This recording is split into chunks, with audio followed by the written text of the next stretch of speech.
I'm a very confident person, but I'm more confident when I'm pretending to be someone else, because the ramifications of your actions aren't real.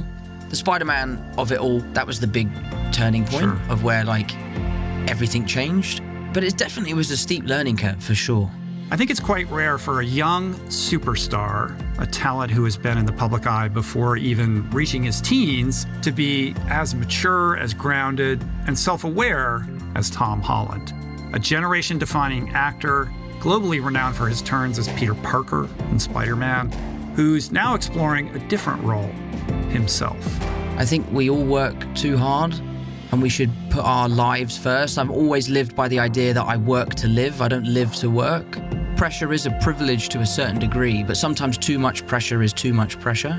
From his West End stage debut at 11 to headlining mega blockbuster franchises, Tom's journey offers insights into fame, into mental health, into creative growth, and most importantly, into what matters most.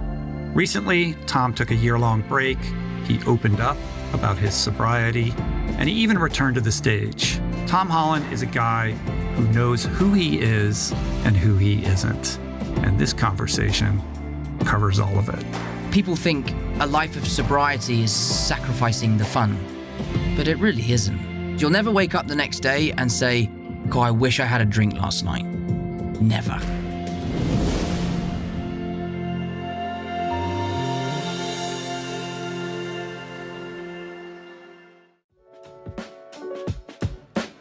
Today's episode is brought to you by the awesome organizations that make this show possible.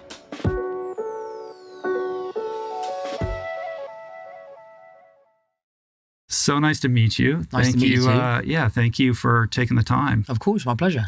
You've done a few podcasts, but not a lot. I'm honored you would carve out the time. Yeah, no, honestly, it's my pleasure. I like doing podcasts because it feels more organic. Mm-hmm. I think when you do an interview, I feel very guarded.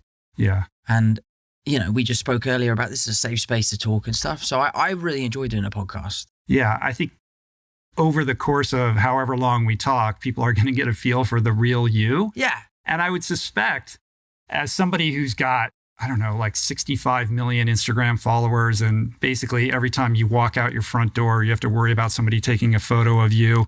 And these things turn into news cycles, and it's very much out of your control. Like there's a sense of like vulnerability that must come with that makes you, of course you're going to be guarded. Yeah, I think it's like, when surfers talk about when they crash or get hit by a big wave, the worst thing you can do is like tense up. You just have to kind of roll with the punches and like let it happen.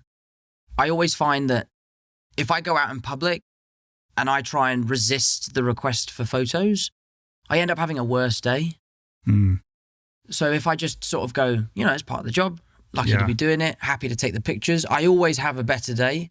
And I think that for me is just an example of like rolling with the punches rather than trying to fight back. It's like swimming upstream. Like you're never going to be able to convince everyone to be nice about it and to say please or whatever it is you're looking for.